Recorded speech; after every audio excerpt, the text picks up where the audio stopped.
भारत में स्वदेशी महापुरुषों के हाथों पिछड़े, शोषित, वंचित और दलित समाज के लोगों को सरकारी नौकरियों में आरक्षण की शुरुआत, आरक्षण की व्यवस्था, इस पर हम लोग चर्चा करेंगे।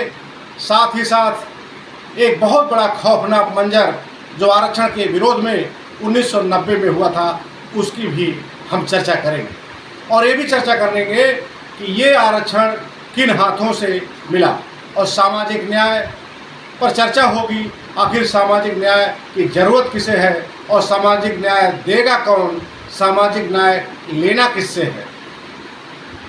आपको ये जानकर बड़ी खुशी होगी कि 26 जुलाई 1902 को कोल्हापुर रियासत जो महाराष्ट्र में पड़ता था, पिछड़े वर्ग से आने वाले मराठा सम्राट, मराठा नरेश छत्रपति साहू जी महाराज ने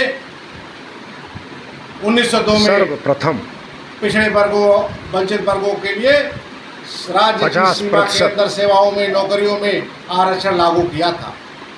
इसके बाद जब संविधान लिखा गया तो SC ST यानी अनुसूचित जाति और अनुसूचित जनजातियों के लिए अनुच्छेद 16(4) में व्यवस्था किया गया था सरकारी नौकरियों में आरक्षण की।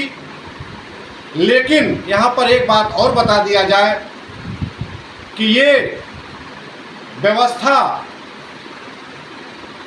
किया किसने था? संविधान निर्माता बाबा साहब डॉक्टर भीमराव अम्बेडकर ने कराया था।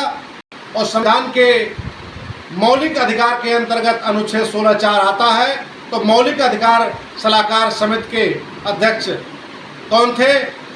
सरदार वल्लभ भाई पटेल थे। ये किस वर्ग से आते थे, ये आप नाम से ही और काम से भी जान जाएंगे। बाबा साहब उस समय के दलित समाज से आते थे। सरदार वल्लभ भाई पटेल उस समय आर्थिक आधार पर तो सामान्य कैटेगरी में आते थे, लेकिन सामाजिक जातीय संरचना में वो भी पिछड़े वर्ग से आते थे। इसके अलावा अनुच्छेद 16(4) के तहत, क्योंकि SC ST का आरक्षण संविधान लागू होने की तारीख से ही था, लेकिन जो संविधान 26 जनवरी 1950 को लागू हुआ, उस समय जो सिख दलित थे, बौद्ध दलित थे, उनको आरक्षण नहीं था। यह आरक्षण 1990 में उसमें आरक्षण मिला। और 1990 में यह आरक्षण कौन दिया? संयुक्त मोर्चा की सरकार थी। उस समय प्रधानमंत्री VP सिंह थे और उनको उनके तमाम मंत्री और सलाहकार विद्वान महापुरुष कौन लोग थे? शरद यादव जी थे, रामविलास पासवान, मान्यवर कांसी लालू प्रसाद यादव, मुलायम सिंह यादव, चौधरी देवीलाल जी। ये तमाम महापुरुषों ने VP सिंह से उनको सलाह मशविरा करके, उनसे अनुरोध करके और OBC के लिए जो मंडल कमीशन बनी थी, मंडल कमीशन की रिपोर्ट जो आई थी, मंडल कमीशन की रिपोर्ट 1980 में आई थी, उसके अनुसार आरक्षण देने का फैसला 7 अगस्त 1990 में VP सिंह की सरकार ने किया।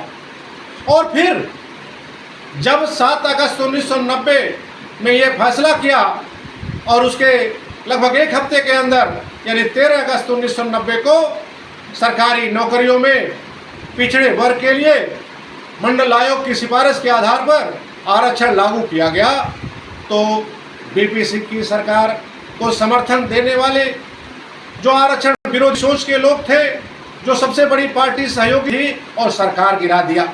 जब सरकार गिरा दिया तो आरक्षण तत्काल प्रभाव से लागू तो हो गया था, लेकिन इतने से भी काम नहीं चला। देश के अंदर बहुत बड़ा विद्रोह, भयानक खौफनाक मंजर बना। स्वदेशी विद्रोह भी कह सकते हैं आरक्षण के खिलाफ। इतना बड़ा हुआ कि तमाम जगहों पर आगजनी हुई, कुछ हिंसक घटनाएं हुई, ट्रेनें, बसें, बहुत सी चीज़ों को फूंक दिए गए। इतना बड़ा विद्रोह स्वदेशी लोगों को मिलते आरक्षण यानी प्रतिनिधित्व के खिलाफ था। आप सोचिए कि वो कौन लोग हैं जो आरक्षण किसी भी कीमत पर जात के आधार पर देना नहीं चाहते, आर्थिक की वकालत करते हैं। और जबकि भेदभाव, अन्याय, सामाजिक जो अत्याचार, जो उत्पीड़न, शोषण आदि हुए हैं, वो जात के आधार पर हुए हैं। इसलिए समाज को, देश को मजबूत करने के लिए सबके प्रतिनिधित्व की जरूरत थी, तो लगाई गई। लेकिन वो सरकार गिरा दी गई। और सरकार जब गिरा दी गई तो मुकदमा भी हो गया। इंदिरा साहनी बनाम भारत संघ मुकदमा हुआ, सुप्रीम कोर्ट में मुकदमा चलता रहा, लगभग 1.5 साल तक मुकदमा चला और 16 नवंबर 1992 को जाकर के फैसला आया। और फैसला इस तरह आया कि आरक्षण की सीमा 50% से अधिक नहीं होना चाहिए और पिछड़ों को जो आरक्षण मिल रहा है उसमें क्रीमी लेयर की भी शर्त लगा दी गई और केवल आरक्षण 49.5 पर आकर सिमट गया। फिर उसके बाद आरक्षण लागू होता है तो उस समय उत्तर प्रदेश का उदाहरण लें, कांशीराम साहब और माननीय मुलायम सिंह यादव की जो समझौते की सरकार थी, गठबंधन की सरकार थी, उसने आरक्षण में हेर फेर न होने पाए, इसलिए उत्तर प्रदेश आरक्षण अधिनियम 1994 बनाया।